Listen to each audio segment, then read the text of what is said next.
Chapter 6, Sloka-1. Now we will do chanting. Shri Bhagavan Uvacha Bhagavanuvacha Anashrita Anashrita Karma Phalam Karma Phalam Karyam Karma Karyam Karma Karoti Yaha Koti Yaha Sasanyasi Sasanyasi Cha Yogi Cha Yogi Cha Nanir Agnirna Nanir Agnirna Chakriya. Kriya Shloka 2. Prabhatu Yam Sanya Yam Sanya Samati Prahur Miti Prahur Yogam Tam Yogam Tam Vidhi Pandava Pandava Nahya Sanyas Nahya Sanyas Tasankalpo Sankalpo Yogi Bhavati Yogi Bhavati Kaschana. Jana Shloka 3. Prabhatu Arurukshor Arukshor Muner Yogam Niryogam Karma Karana Karma Karana Muchyate Yate Yogarudhasya Yogarudhasya Tasyaiva Yaiva Kshama Karana Karma Karana Muchyate. Te Thank you. Chapter 6. The topic is Dhyana Yoga or Yoga of Meditation. So in this chapter, Krishna Bhagwan Ji is going to teach us how to do meditation. And we also realize that meditation is years old. It is not now. No, it is not now trending, or it is not a new invention. It is years, thousands and thousands of years old. And we should also realize the importance of doing the meditation. That is why the whole chapter 6, is on meditation. So, Krishna Bhagwan Ji, in Shloka 1, Krishna Bhagwan Ji says that a true yogi or a monk or a sanya, true yogi or a jnani or a monk is the person who is able to perform all his karmas, that is without any want of the result, without any expectations, without worrying for what will happen when I do this karma. So when a normal human being attain this level, that what is the level that you are doing your daily routine and you are not worried about the outcome. You are not worried what will happen, how much will I get. When the all this part has been eliminated and you are just doing your daily routine, your primary duty, then that normal human being attains a level of true yogi or a monk or a jnani. So this is according to Gita and Krishna Bhagwan Ji, that a normal human being becomes a true yogi. Then that person gives up all his internal and external karmas. Giving up all the internal external karma in the sense that that person is not living just for oneself. That person has become a true yogi or a monk, so it has gained a level or a position. So at that position, they think for the society as a large.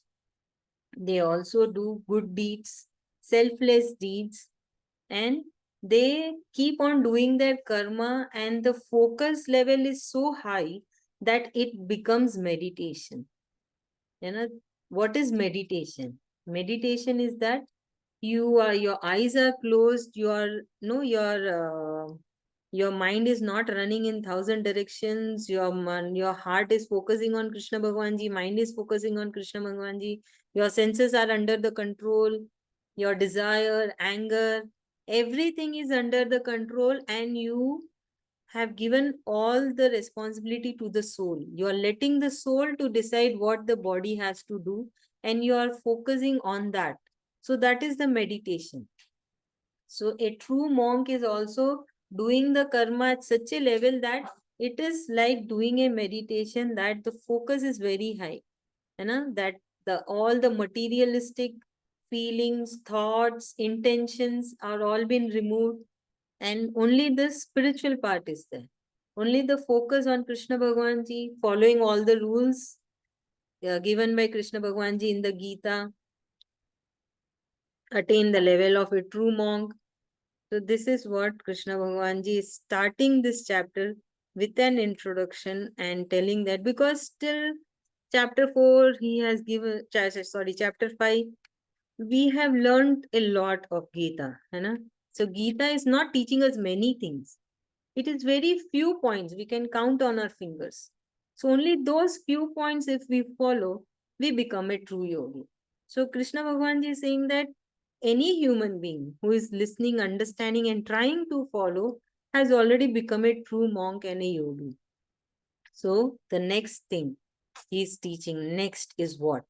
Next, what has to be done? So Krishna Bhagwan Ji is also saying that the karma what you are doing is equal to meditation.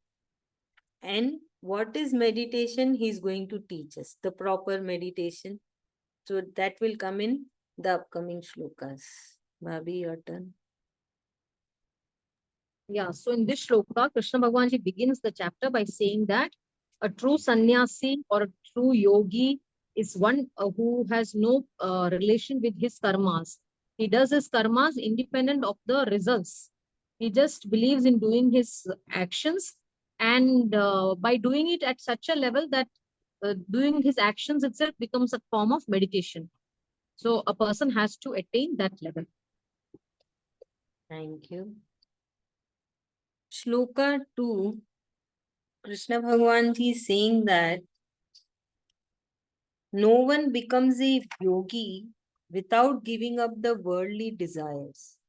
So if we see, he's starting the new topic by revising all the teachings what he has done, till chapter 5.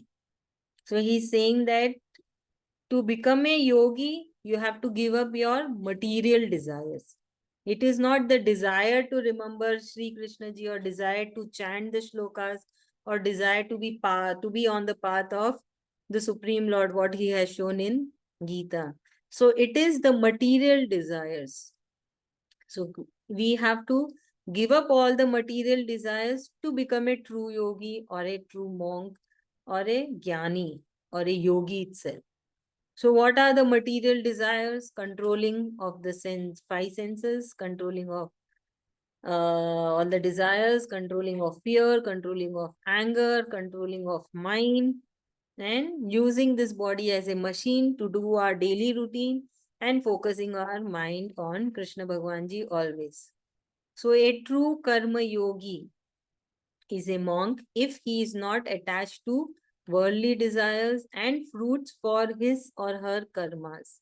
So we should not think that wearing the saffron clothes or living up in mountains will only make you yogis. One can be in this material world very much, will lead a very normal life, but still that person can be a true yogi or a true monk. And it is not that the way you appear, it is the way you are from inside. What is your feelings, what is your thought process, what is your mind, what is your intentions, all those matters, not from the outside, but from inside. And we should always remember Krishna Bhagwan Ji is keeping a watch on us 24/7. So even though we show something and from inside we are something else, then he will catch us, and it will not last for a longer time. Because he says that I know everything. You cannot cheat on me. So it is the truth. We cannot cheat on Krishna Bhagwan Ji. We can cheat on this material world. but we cannot cheat on the divine power. So we have to always remember this. And from inside, we need to evolve. We need to change. We need to overcome. So anything, we are humans. There will be something or the other which is being said by Krishna Bhagwan Ji that it should not be there. So suppose if it is there, we should try to overcome it. We should try to remove from us. So he's not saying that you have to be perfect. You have to be just be what I'm telling you. He's telling, I have told you, I have realized you. Awareness is being created. You have got the wisdom. Now follow that. Try to be on that. You know? Change yourself. Do what is right, what is wrong, because we have this special thing called mind or the intellect. So we need to use this. So this is what it has been said in Shloka 2. Bhavi, your turn. Yeah, in this shloka, Krishna says that nobody becomes a yogi without leaving the attachment of the material worlds, material desires. To become a yogi, we have to detach ourselves from the material world. Then only we can attain moksha or attain a higher level of living. Thank you. Shloka 3 is also a revision of chapter 2. Remember in chapter 2, Krishna Bhagwan Ji was telling that be equanimous. All your karma should be equanimous. The way you feel should be equanimous. So equanimous is that we are neutral.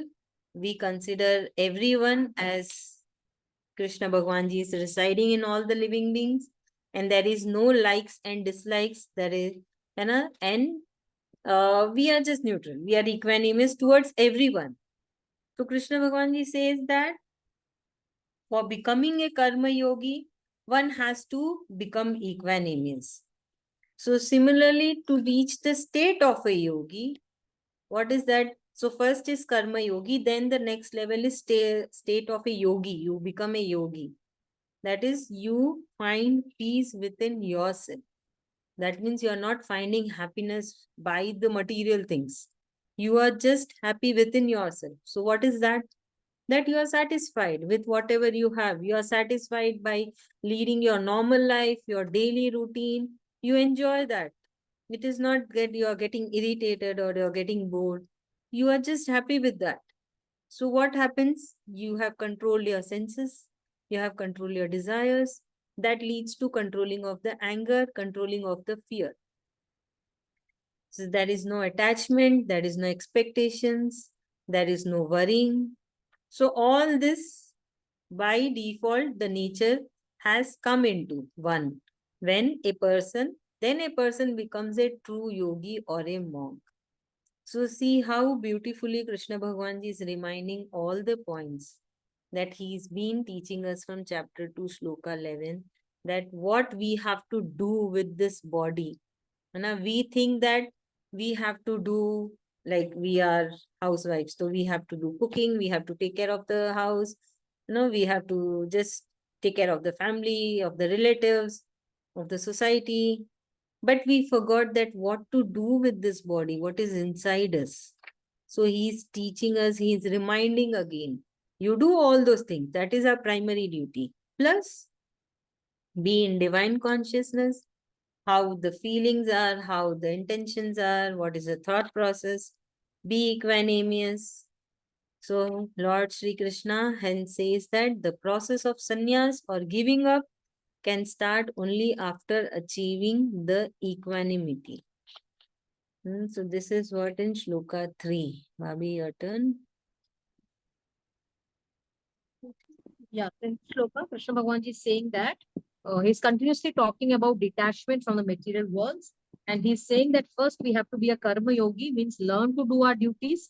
And after becoming a karma yogi, we have to become a yogi. Yogi means a person who is in sync with his own self. He is detached from the outside world, external world.